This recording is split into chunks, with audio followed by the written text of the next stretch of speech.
थोड़ा समझने का प्रयास करते हैं। देखो एसडीआर और आरटीपी ऐसी टर्म्स है ना जिसको इकोनॉमी के टीचर्स जो हैं थोड़ा सा अवॉइड करते हैं पढ़ाना। कारण ये है कि ये कॉन्सेप्ट क्लियर नहीं होता है कि एक्चुअल में ये है क्या। हम लोग कोशिश करते हैं क्या इसको समझ सकते हैं क्या, और क्या आसान भाषा में समझ सकते हैं क्या, क्योंकि तभी फायदा है। अगर मैं आपको टेक्निकल लैंग्वेज में ये टर्म दे दूं तो फिर कोई फायदा नहीं है एज ए टीचर मेरा। आसान भाषा में समझ सकते हैं क्या? बिल्कुल समझ सकते हैं, और बहुत अच्छे से समझ सकते हैं। अभी मैंने आप लोगों को एक टर्म बताई एसडीआर, उसका मतलब ये है कि अगर कोई आपातकालीन कंडीशन बनती है तो कोई देश आईएमएफ से कितना ऋण ले सकता है, उसका दिया गया एक कोटा है। विशेष आहरण की स्थिति, विशेष स्थितियों में कितना आहरण कर सकते हो। तो फिर आरटीपी क्या है? अब इसका भी प्रोसेस थोड़ा सा समझ लो। ये वो सिचुएशन है या ये वो राशि है जिसको आप तत्काल निकाल सकते हो। एक तो तत्काल निकाल सकते हो किससे? आईएमएफ से। दूसरा, इस पर कोई शर्त नहीं लगेगी। आप बाकी राशि के लिए आईएमएफ अपनी शर्तें थोप सकता है, बट इसके लिए शर्त नहीं लगेगी। क्यों? क्योंकि आपने खुद रख रखा है, खुद अपना कोटा बना के रख रखा है वहां पे। तीसरी चीज, अब ये कैसे काम कैसे करता है, थोड़ा सा इस चीज को समझ लेते हैं। यूपीएससी ने प्रीलिम्स एग्जामिनेशन में इसको लेकर सिर्फ इतना सवाल पूछा कि रिजर्व ट्रेंच स्थिति जो है न्यूज में रहती है, ये किससे जुड़ी हुई, किस संगठन से जुड़ी हुई। तो वो तो आंसर देखो आईएमएफ आ चुका है। लेकिन अब सवाल आएगा कि ये है क्या, एक्चुअल में इसका क्या मतलब क्या है, क्या फायदा है किसी भी देश को आरटीपी रखने का।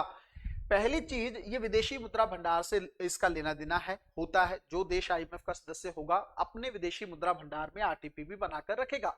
दूसरी चीज, ये तत्काल जो है आपको धन मिल सकता है, ये वो राशि है। तीसरा, इस पर कोई शर्त नहीं लगाएगा आईएमएफ। और चौथा, आपको कोई भी ब्याज देने की जरूरत नहीं पड़ेगी। तो आप कहोगे सर इतनी मेहरबानी क्यों? ये मेहरबानी नहीं है उसकी, ये हम ही बना के रखना है। हम अपनी आपातकालीन कंडीशन के लिए एक राशि आईएमएफ के पास बना के रखना है। जैसे कोई देश जब आईएमएफ का सदस्य बनता है, कोई देश जब आईएमएफ का सदस्य बनता है तो उसको कोटा सदस्यता पे करनी पड़ती है ना, कि भाई आप पैसा दोगे थोड़ा आईएमएफ को तभी कोटा मिलेगा आपको। अब वो आप दो सिचुएशन में करोगे, एक विदेशी मुद्रा में रखोगे, इसी विदेशी मुद्रा को एसडीआर बोल देते हैं हम, ठीक है, एसडीआर बोल देते हैं। या एसडीआर में रख लो या किसी फॉरेन करेंसी में रख लो, डॉलर वगैरह में रख लो, कोई दिक्कत नहीं। और दूसरा रखोगे आप, जैसे देश कहता है कि भाई मेरे पास उतनी मुद्रा नहीं है विदेशी, तो मेरे पास घरेलू है, तो घरेलू मुद्रा में आप पैसा आईएमएफ के पास रख सकते हो।